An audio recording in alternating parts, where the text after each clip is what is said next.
Hello friends, ಎಲ್ರಿಗೂ ನಮಸ್ಕಾರ. So ನಮ್ಮ ಭಾರತದಲ್ಲಿ ಅತಿ ಪ್ರಾಚೀನ ಸಮಾಜದಲ್ಲಿ ಯಾದವ ಸಮಾಜ ಕೂಡ ಒಂದು. ಆದರೆ ಮಹಾಭಾರತ ನಡೆದ ಮೇಲೆ ಯದುವಂಶ ಎಲ್ಲ ಕೂಡ ನಾಶ ಆಯಿತು ಅಂತ ಹೇಳ್ತಾರೆ.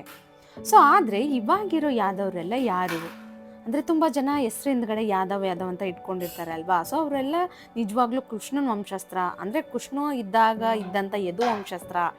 ಸೊ ಯದುವಂಶಸ್ಥರೆಲ್ಲ ಮಹಾಭಾರತ ಮುಗಿದ ಮೇಲೆ ನಾಶ ಆದರೆ ಇವಾಗಿರೋರೆಲ್ಲ ಯಾರು ಅಂತ ಹೇಳ್ಬಿಟ್ಟು ನಾವೀಗ ತಿಳ್ಕೊಳ್ಳೋಣ. ಸೊ ಅದ್ರ ಬಗ್ಗೆ ನಮಗೆ ತಿಳಿಬೇಕು ಅಂತಂದರೆ ಫಸ್ಟು ಮಹಾಭಾರತದ ಬಗ್ಗೆ ಮಾತಾಡ್ಕೋಬೇಕು. ಸೊ ಮಹಾಭಾರತ ಪಂಚಮ ವೇದಗಳ ಸಾರ, ಹಾಗೇನೆ ಸೊ ಧರ್ಮ ಅಧರ್ಮಗಳನ್ನು ತಿಳಿಸುವಂಥ ಮಹಾಕಾವ್ಯ, ನಮ್ಮ ಭಾರತದ ಮಹಾಕಾವ್ಯ. ಸೊ ಮಹಾಭಾರತ ಮುಗಿದ್ಮೇಲೆ 18 ದಿನ ಮಹಾಭಾರತ ಮುಗಿದ್ಮೇಲೆ ಸೊ ಹಸ್ತಿನಾಪುರಕ್ಕೆ ಯುಧಿಷ್ಠಿರ ರಾಜ ಆಗ್ತಾನೆ. ಸೊ ಅದಾದಮೇಲೆ ಸೊ ಎಷ್ಟು 100 ಜನ ಕೌರವರು ಸತ್ತು ಬಿದ್ದಂಥ ಸ್ಥಿತಿಯನ್ನು ನೋಡ್ಬಿಟ್ಟು ಗಾಂಧಾರಿ ಮಾತೆ ತುಂಬ ಸಿಟ್ಟು ಬಂದು ತುಂಬಾ ಆವೇಶಕ್ಕೆ ಒಳಗಾಗ್ತಾರೆ. ಸೊ ಆವಾಗ ಶ್ರೀಕೃಷ್ಣನಿಗೆ ಶಾಪ ಅನ್ನೋದು ಕೊಡ್ತಾಳೆ. ನನ್ನ ವಂಶ ಯಾವ ರೀತಿ ನಿರ್ವಂಶ ಆಯಿತೋ ಅದೇ ರೀತಿ ನಿನ್ನ ವಂಶ ಕೂಡ ನಿರ್ವಂಶ ಆಗಲಿ ಅಂತೇಳ್ಬಿಟ್ಟು ಶ್ರೀಕೃಷ್ಣನಿಗೆ ಶಾಪ ಕೊಡ್ತಾರೆ. ನೀನು ಅಂದ್ಕೊಂಡಿದ್ರೆ ಯುದ್ಧ ನಿಲ್ಲಿಸ್ಬೋದಾಗಿತ್ತು, ಆದರೆ ನೀನು ಆ ಕೆಲಸ ಮಾಡಲಿಲ್ಲ. ಸೊ ನಾನೀಗ ಕೊಡ್ತಾ ಇರೋ ಶಾಪ ಕೇಳು. ಸೊ ನಿನ್ನ ವಂಶದಲ್ಲಿ ಅವ್ರವ್ರೇ ಕಿತ್ತಾಡ್ಕೊಂಡು ಅವ್ರಿಗೆ ಹೊಡೆದಾಡ್ಕೊಂಡು ಸೊ ಅವರೇನೆ ಹೊಡೆದಾಡ್ಕೊಂಡು ಸಾಯ್ತಾರೆ, ಅವರೇ ಜಗಳ ಕ್ರಿಯೇಟ್ ಆಗಿಬಿಟ್ಟು ಅಂತೇಳ್ಬಿಟ್ಟು ಹೇಳಿ ಶಾಪ ಕೊಡ್ತಾಳೆ. ಸೊ ಅದನ್ನು ಕೂಡ ಖುಷಿಯಾಗಿ ಸಂತೋಷವಾಗಿಯೇ ಸ್ವೀಕರಿಸ್ತಾನೆ ಶ್ರೀಕೃಷ್ಣ. ಯಾಕೆ ಅಂತಂದರೆ ಅವರು ಯುದ್ಧದಲ್ಲಿ ಭಾಗಿಯಾಗಿದ್ದರೆ ಅವ್ರಿಗೂ ಕೂಡ ಇದೇ ಥರ, ಸೊ ಅವರು ಕೂಡ ಇದೇ ಥರ ಪ್ರಾಣನ ಕಳ್ಕೊತಾ ಇದ್ರು. ಸೊ ಹೆಂಗೂ ಆಗೋದಾಗುತ್ತೆ ತಾಯಿ, ನೀನು ಕೊಟ್ಟಿರೋ ಶಾಪನ ನಾನು ಸ್ವೀಕರಿಸ್ತೀನಿ ಅಂತೇಳ್ಬಿಟ್ಟು ಹೇಳಿ ಸೊ ಆಮೇಲೆ ದ್ವಾರಕೆಯನ್ನು ಪಾಲಿಸ್ತಾ ಇರ್ತಾನೆ ಶ್ರೀಕೃಷ್ಣ. ಸೊ ಅದಾದಮೇಲೆ ಜಾಂಬವಂತನ ಮಗಳು ಜಾಂಬವತಿನ ಮದುವೆ ಆಗ್ತಾರೆ ಶ್ರೀಕೃಷ್ಣ. ಸೊ ಅವರಿಬ್ರಿಗೂ ಕೂಡ ಸಾಂಬ ಅನ್ನೋ ಮಗ ಹುಡ್ತಾನೆ. ಸೊ ಈ ಸಾಂಬ ಅನ್ನೋ ಮಗ ಯಾವ ರೀತಿ ಅಂತಂದರೆ ಕೃಷ್ಣ ಏನು ಹೇಳಿದೆ ಅದಕ್ಕೆ ಅಪೋಸಿಟ್ ಆಗಿ ನಡ್ಕೊತಾ ಇರ್ತಾನೆ. ಕೃಷ್ಣನ ಮಾತು ಏನು ಕೂಡ ಕೇಳ್ತಾ ಇರಲ್ಲ. ಹಾಗೇ ಮದ್ಯಪಾನ ಸೇವನೆ ಮಾಡೋದಾಗಿರ್ಬೋದು, ಸೊ ಕೆಟ್ಟ ಸ್ನೇಹಿತರ ಕೆಟ್ಟ ಚಾಳಿಗಳನ್ನು ಕಲಿಯೋದಾಗಿರ್ಬೋದು, ಯಾರಾದರೂ ರಾಜ್ಯಕ್ಕೆ ಋಷಿಮುನಿಗಳು ಸೊ ಯಾರಾದರೂ ಸನ್ಯಾಸಿಗಳು ಆ ಥರ ಬಂದರೆ ಅವ್ರನ್ನ ಹೀಯಾಳ್ಸೋದು, ಅವ್ರನ್ನ ಆಟ ಆಡಿಸೋದು, ಸೊ ಅವ್ರನ್ನ ಒಂಥರ ಗೋಳೈಕೊಳ್ಳೋದು, ಆ ಥರ ಮಾಡೋನು. ಸೊ ಆ ರೀತಿ ಇದ್ದಾಗ ಒಂದ್ಸಲ ಸೊ ದುರ್ವಾಸ ಮಹರ್ಷಿ ಹಾಗೇನೆ ಒಂದು ಸ್ವಲ್ಪ ಜನ ಋಷಿ ಮುನಿಗಳು ಶ್ರೀಕೃಷ್ಣನ ಭೇಟಿಯಾಗಕ್ಕೆ ಮಾತಾಡೋಕ್ಕೆ ಅಂತ ಹೇಳ್ಬಿಟ್ಟು ಬರ್ತಾರೆ ದ್ವಾರಕೆಗೆ. ಬಂದಾಗ ಈ ಸಾಂಬ ಏನು ಮಾಡ್ತಾನೆ, ಸೊ ಫ್ರೆಂಡ್ಸ್ ಎಲ್ಲ ಇರ್ತಾರಲ್ವ, ಆ ಫ್ರೆಂಡ್ಸ್ ಜೊತೆಗೆಲ್ಲನೂ ಸೇರಿಕೊಂಡು ಒಂಥರ ಸ್ತ್ರೀ ವೇಷ, ಗರ್ಭಿಣಿ ವೇಷದಲ್ಲಿ, ಅಂದರೆ ಒಂದು ಹೆಣ್ಣು ಮಗು ಆಗಿ ಸೀರೆಯನ್ನು ಉಡ್ಕೊಂಡು ಸೊ ಪ್ರೆಗ್ನೆಂಟ್ ಇರೋ ಲೇಡಿ ಗೆಟಪ್ ಹಾಕ್ಕೊಂಡು ಆ ರೀತಿ ದುರ್ವಾಸ ಮಹರ್ಷಿ ಧ್ಯಾನ ಮಾಡ್ಬೇಕಾದ್ರೆ ಅವ್ರ ಮುಂದೆ ಹೋಗ್ಬಿಟ್ಟು ಕೇಳ್ತಾನೆ. ಈ ಥರ ಇಮಿಟೇಟ್ ಮಾಡ್ತಾ ಇರ್ತಾನೆ ಅವರನ್ನು, ಸೊ ಪ್ರ್ಯಾಂಕ್ ಮಾಡ್ತಾ ಇರ್ತಾನೆ. ಸ್ವಾಮೀಜಿ, ನಾನು ಪ್ರೆಗ್ನೆಂಟ್ ಇದ್ದೀನಿ, ನನ್ನ ಹೊಟ್ಟೆಲಿ ಗಂಡು ಮಗು ಹುಟ್ಟುತ್ತಾ ಹೆಣ್ಮಗು ಹುಟ್ಟುತ್ತಾ ಹೇಳಿ ಅಂತ ಹೇಳ್ಬಿಟ್ಟು ಕೇಳ್ತಾನೆ. ಸೊ ಆವಾಗ ದುರ್ವಾಸ ಮಹರ್ಷಿ ಏನೋ ಸುಮ್ಮನೆ ಚೇಷ್ಟೆ ಮಾಡ್ತಾ ಇದ್ದಾನೆ ಬಿಡು ಸಣ್ಣ ಹುಡುಗ ಅಂತೇಳಿ ಅನ್ಕೊತಾರೆ. ಅದಾದಮೇಲೆ ಸುಮ್ಮನೆ ಇರಲ್ಲ. ಸೊ ಸಾಂಬ ಫ್ರೆಂಡ್ಸ್ ಎಲ್ಲ ಸೇರಿಬಿಟ್ಟು ತುಂಬಾ ಕಾಟ ಕೊಡೋಕ್ಕೆ ಶುರು ಮಾಡ್ತಾರೆ ಆ ಋಷಿ ಮುನಿಗಳಿಗೆಲ್ಲ ಕೂಡ. ಆವಾಗ ದುರ್ವಾಸ ಮಹರ್ಷಿ ಗೆ ಸಿಟ್ಟು ಬಂದ್ಬಿಟ್ಟು ಈ ರೀತಿ ಶಾಪ ಕೊಡ್ತಾನೆ. ಸೊ ಈಗ ನೀನು ಹೆಣ್ಣಲ್ಲ ಗಂಡು ಅಂತ ನನಗೆ ಗೊತ್ತು, ನೀನು ಪ್ರೆಗ್ನೆಂಟು ಇಲ್ಲ ಅಂತಲೂ ಕೂಡ ನನಗೆ ಗೊತ್ತು, ಆದರೆ ಇನ್ನು 7 ದಿನದ ನಂತರ ನಿಜವಾಗ್ಲೂ ನಿನ್ನ ಹೊಟ್ಟೆಯಲ್ಲಿ ಒಂದು ಲೋಹದ ಕೊಡ್ಲಿ ಹುಟ್ಟುತ್ತೆ, ಅಂದರೆ ಒಂದು ಐರನ್ ರಾಡ್ ಥರದ್ದು ಹುಟ್ಟುತ್ತೆ, ಹೋಗು ಅಂತ ಹೇಳ್ಬಿಟ್ಟು ಶಾಪ ಕೊಟ್ಟು ಕಳಿಸ್ತಾನೆ. ದುರ್ವಾಸ ಮಹರ್ಷಿ ಹೇಳಿದ ರೀತಿ ಥರನೇ 7 ದಿನ ಆದಮೇಲೆ ಸಾಂಬನ ಹೊಟ್ಟೆಯಲ್ಲಿ ಲೋಹದ ಕೊಡ್ಲಿ ಅಂದರೆ ಒಂದು ಐರನ್ ರಾಡ್ ಅನ್ನೋದು ಜನಿಸುತ್ತೆ. ಸೊ ಅದು ನೋಡ್ಬಿಟ್ಟು ಭಯಗೊಂಡಂಥ ಸಾಂಬ ಮತ್ತು ಅವ್ರ ಫ್ರೆಂಡ್ಸ್ ಎಲ್ಲ ಹೋಗಿ ಶ್ರೀಕೃಷ್ಣನ ಕೇಳ್ತಾರೆ ಈ ರೀತಿ ಆಗಿದೆ, ಏನು ಮಾಡೋದು ಅಂತ. ಆವಾಗ ಶ್ರೀಕೃಷ್ಣ ಹೇಳ್ತಾನೆ, ಇದನ್ನು ನೀಟಾಗಿ ಒಡೆದ್ಬಿಟ್ಟು ನೀಟಾಗಿ ಜಜ್ಜಿ ಚೂರು ಪುಡಿ ಏನೂ ಇಲ್ದೇ ತುಣುಕೇನೂ ಇಲ್ದೇ ಪುಡಿ ಮಾಡಿಬಿಟ್ಟು ಸಮುದ್ರಕ್ಕೆ ಬಿಸಾಡಿ ಅಂತ ಹೇಳ್ಬಿಟ್ಟು ಹೇಳ್ತಾನೆ. ಸೊ ಅದೇ ರೀತಿ ಸಾಂಬ ಎಲ್ಲ ಹೋಗ್ಬಿಟ್ಟು ಸಮುದ್ರಕ್ಕೆ ಬಿಸಾಡ್ತಾರೆ. ಸೊ ಆ ಪುಡಿ ಎಲ್ಲ ಸಮುದ್ರದ ದಡಕ್ಕೆ ಬಂದ್ಬಿಟ್ಟು ಒಂದು ಕೆಟ್ಟ ಹುಲ್ಲಿನ ಥರ ಬೆಳೆದು ನಿಂತ್ಕೊಳ್ಳುತ್ತೆ. ಅದರಲ್ಲಿ ಒಂದೇ ಒಂದು ತುಣುಕು ಆ ಪುಡಿ ಹಾಕ್ದಿರ ಹಂಗೆ ಉಳ್ಕೊಂಡ್ಬಿಡುತ್ತೆ. ಆ ತುಣುಕನ್ನು ಆ ಸಮುದ್ರದಲ್ಲಿರೋ ಒಂದು ಮೀನು ನುಂಗ್ ಹಾಕುತ್ತೆ.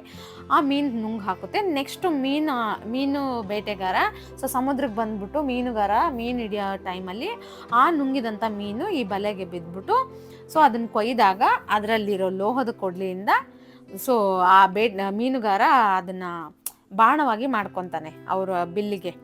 ಸೊ ಅದಾದಮೇಲೆ ಏನು ನಡೆಯುತ್ತೆಪ್ಪ ಈ ಲೋಹದ ಕೊಡ್ಲಿ ಯಾವಾಗ ಸಾಂಬನ ಹೊಟ್ಟೆಯಿಂದ ಜನಿಸ್ತೋ ಅವಾಗಿಂದನೂ ತುಂಬ ವಿಚಿತ್ರ ಘಟನೆಗಳು ನಡೀತಾ ಇರುತ್ತೆ ದ್ವಾರಕೆಯಲ್ಲಿ. ಫಾರ್ ಎಕ್ಸಾಂಪಲ್, ಈಗ ಹೆಣ್ಮಕ್ಳು ಜವಾಬ್ದಾರಿಯಿಂದ ಇಲ್ಲದೇ ಇರೋದಾಗಿರ್ಬೋದು. ಸೊ ಗಂಡ್ಮಕ್ಳೆಲ್ಲನೂ ಕೂಡ ಮದ್ಯಪಾನ ಸೇವೆ ಮಾಡಿ ಹೆಂಗಂದ್ರಂಗೆ ಬಿಹೇವ್ ಮಾಡೋದಾಗಿರ್ಬೋದು.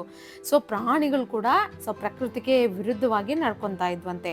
ಸೊ ಇದೆಲ್ಲ ಅರ್ಥ ಮಾಡ್ಕೊಂಡಂತ ಬಲರಾಮ ಕಾಡಿನ ಕಡೆಗೆ ಪಯಣ ಬೆಳೆಸ್ತಾನೆ. ಸೊ ಇದು ಯದುವಂಶ ನಾಶವಾಗೋ ಪರಿಸ್ಥಿತಿ ಬಂದಿದೆ ಅಂತ ಹೇಳ್ಬಿಟ್ಟು ಅರ್ಥ ಆಗುತ್ತೆ. ಅದಾದಮೇಲೆ ಶ್ರೀಕೃಷ್ಣನಿಗೂ ಕೂಡ ಅದು ಇವಾಗ ಗಾಂಧಾರಿ ಶಾಪ ಹಾಗೇನೆ ದುರ್ವಾಸ ಮುನಿಯ ಶಾಪ ಫಲಿಸೋ ಸಮಯ ಹತ್ರ ಬಂದಿದೆ ಅಂತ ಹೇಳ್ಬಿಟ್ಟು ಶ್ರೀಕೃಷ್ಣನಿಗೆ ಕೂಡ ಅರ್ಥ ಆಗುತ್ತೆ. ಅದಕ್ಕೆ ಹೆಂಗೂ ನಾಶ ಆಗೋದಾಗುತ್ತೆ. ಎಲ್ಲರೂ ಕೂಡ ಸಮುದ್ರ ತೀರದಲ್ಲಿ ಆದರೆ ತುಂಬ ಒಳ್ಳೆಯದು ಅಂತ ಹೇಳ್ಬಿಟ್ಟು ಸಮುದ್ರನ ಸ್ವಲ್ಪ ಜಾತ್ರೆ ಥರ ಮಾಡಿಬಿಟ್ಟು ಸಮುದ್ರದತ್ತ ಅಲ್ಲೆಲ್ಲರನ್ನೂ ಕೂಡ ಸಮುದ್ರ ದಡಕ್ಕೆ ಬರೋದಕ್ಕೆ ಹೇಳ್ತಾನೆ ಯದುವಂಶಸ್ಥರು ಎಲ್ಲರಿಗೆ. ಸೊ ಅವ್ರಿಗೆ ಮ್ಯಾಟ್ರ್ ಗೊತ್ತಿಲ್ಲ. ಸೊ ಅವರೆಲ್ಲ ನೀಟಾಗಿ ರೆಡಿಯಾಗಿ ಹೊಸ ಬಟ್ಟೆ ಹಾಕ್ಕೊಂಡು ತಿಂಡಿ ಗಿಂಡಿ ಎಲ್ಲ ತಗೊಂಡು, ಅದು ಕೂಡ ಮದ್ಯಪಾನ ಕೂಡ ತಗೊಂಡು ಹೋಗ್ತಾರೆ ಸಮುದ್ರ ದಡಕ್ಕೆ. ಆವಾಗ ಹೋದಾದ್ಮೇಲೆ ಶ್ರೀಕೃಷ್ಣ ಪರಮಾತ್ಮನ ಮುಂದೆನೆ ಮದ್ಯ ಸೇವನೆ ಮಾಡೋದಕ್ಕೆ ಶುರು ಮಾಡ್ತಾರೆ ಆ ಜನ. ಸೊ ಮಾಡಿದಾಗ ಆ ರೀತಿ ಮದ್ಯಪಾನ ಮಾಡಿದ್ರೆ ಸುಮ್ಮನಿರ್ತಾರ? ಸೊ ಒಬ್ರಿಗೊಬ್ರು ಮಾತಾಡ್ಕೊಂಡು ಆ ಮಾತು ದೊಡ್ಡ ಜಗಳ ಆಗಿ ಸಾಯಿಸ್ಕೊಳ್ಳೋವರೆಗೂ ಹೋಗ್ಬಿಡುತ್ತೆ.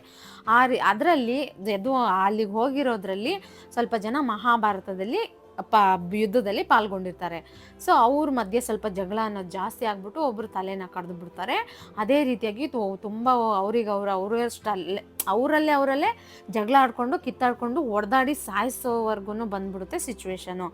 ಆವಾಗ ಏನಾಗುತ್ತೆ, ಫಸ್ಟಿಗೆ ಲೋಹದ ಕೊಡ್ಲಿನ ಪುಡಿ ಮಾಡಿಬಿಟ್ಟು ಸಮುದ್ರಕ್ಕೆ ಹಾಕಿರ್ತಾರಲ್ವ. ಸೊ ಸಮುದ್ರ ದಡಿಗೆ ಬಂದು ನಿಂತಿರುತ್ತಲ್ವ, ಆ ಹುಲ್ಲೆಲ್ಲದು ಕೂಡ ಮತ್ತೆ ಲೋಹದ ಕೊಡ್ಲಿಗಳಾಗ್ಬಿಟ್ಟು ಬದಲಾಗಿ ಅಲ್ಲಿರ್ತವೆ. ಅವನ್ನೆಲ್ಲ ಕೊಡ್ಲಿಗಳೆಲ್ಲ ತಗೊಂಡು ಅವ್ರಿಗವರೇ ಸಾಯಿಸ್ಕೊಂಡ್ಬಿಡ್ತಾರೆ ಯದುವಂಶಸ್ಥರು ತುಂಬ ಜನ.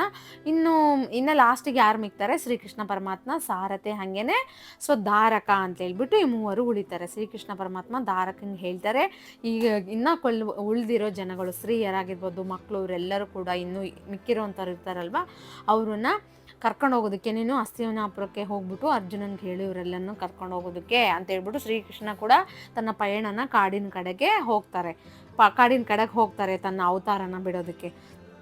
ಸೊ ತನ್ನ ಇದಕ್ಕೆ ಬಿಡೋದಕ್ಕಂತೇಳಿ ಕಾಯ್ತಾ ಇರುವಾಗ ಹಂಗೆ ಮರದ ಮೇಲೆ ಮಲ್ಕೊಂಡಿರ್ತಾರೆ ಶ್ರೀಕೃಷ್ಣ. ಮಲ್ಕೊಂಡಿದ್ದಾಗ ಒಂದು ಬೇಟೆಗಾರ ಬಂದ್ಬಿಟ್ಟು ಅವ್ರ ಕಾಲಿಗೆ ಬಾಣನ ಹೊಡಿತಾರೆ. ಅವ್ರ ಕಾಲು ಜಿಂಕೆ ಮುಖದ ಥರ ಕಾಣ್ತಾ ಇದೆ ಅಂತ ಹೇಳ್ಬಿಟ್ಟು ಬಾಣ ಹೊಡೆದಾಗ ಶ್ರೀಕೃಷ್ಣ ಪರಮಾತ್ಮ ಸತ್ತೋಗ್ತಾರೆ. ಸೊ ಈ ಬೇಟೆ ಆಡಿದಂಥ ವ್ಯಕ್ತಿ ಯಾರು ಅಂತ ಹೇಳಿದರೆ, ಹಿಂದಿನ ಜನ್ಮದಲ್ಲಿ ವಾಲಿನ ಶ್ರೀರಾಮಚಂದ್ರ ಪ್ರಭು ಸುಗ್ರೀವಂಗೋಸ್ಕರ ಗಿಡದ ಮರಲ್ಲಿ ನಿಂತ್ಕೊಂಡು ಸಾಯಿಸಿರ್ತಾರೆ ಬಾಣ ಹಾಕ್ಬಿಟ್ಟು.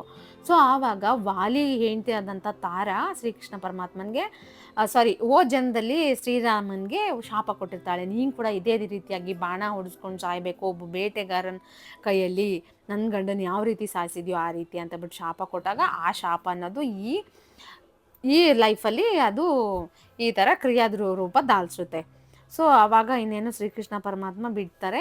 ಸೊ ಇನ್ನು ಯದುವಂಶಸ್ಥರೆಲ್ಲರೂ ಕೂಡ ಆವಾಗ ನಾಶ ಆದರೆ ಮಹಾಭಾರತ ಮುಗಿದ್ಮೇಲೆ ಇವಾಗಿರೋ ಯದುವಂಶಸ್ಥರು ಯಾರು ಅನ್ನೋದೇ ಮೇನ್ ಪಾಯಿಂಟ್ ಇಲ್ಲಿ.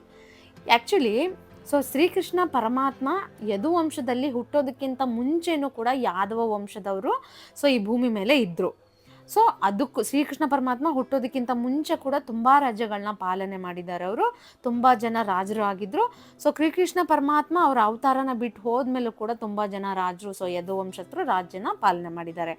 ಈಗ ನಾವು ಗರ್ವದಿಂದ ಹೇಳ್ಕೊಬೋದು ಯಾರಾದರೂ ಯದುವಂಶಸ್ಥರು ಶ್ರೀಕೃಷ್ಣ ಪರಮಾತ್ಮ ನಮ್ಮ ಯದುವಂಶದಲ್ಲಿ ಹುಟ್ಟಿದ್ದು ಅಂತ ಹೇಳ್ಬಿಟ್ಟು. ಈಗ ಕ್ವಶನ್ಗೆ ಅರ್ಥ ಸಿಕ್ಕಿದೆ ಅಂತ ಅಂದ್ಕೊಂಡಿದ್ದೆ, ಆನ್ಸರ್ ಸಿಕ್ಕಿದೆ ಅಂತ ಅಂದ್ಕೊಂಡಿದ್ದೀನಿ. ನನಗೆ ಗೊತ್ತಿರೋ ಇನ್ಫಾರ್ಮೇಷನ್ ಚಿಕ್ಕದಾಗಿ ಚೊಕ್ಕದಾಗಿ ಹೇಳಿದ್ದೀನಿ. ಏನಾದ್ರು ತಪ್ಪಾಗಿ ಮಾತಾಡಿದರೆ ಕ್ಷಮಿಸ್ಬಿಡಿ. ಹಂಗೆ ಒಂದು ಸಬ್ಸ್ಕ್ರೈಬ್ ಕೂಡ ಮಾಡಿ, ಒಂದು ಲೈಕ್ ಮಾಡಿ, ಶೇರ್ ಮಾಡೋದನ್ನ ಮರಿಬೇಡಿ. ಪಕ್ಕದಲ್ಲಿರೋ ಬೆಲ್ ಐಕನ್ನ ಕ್ಲಿಕ್ ಮಾಡಿ.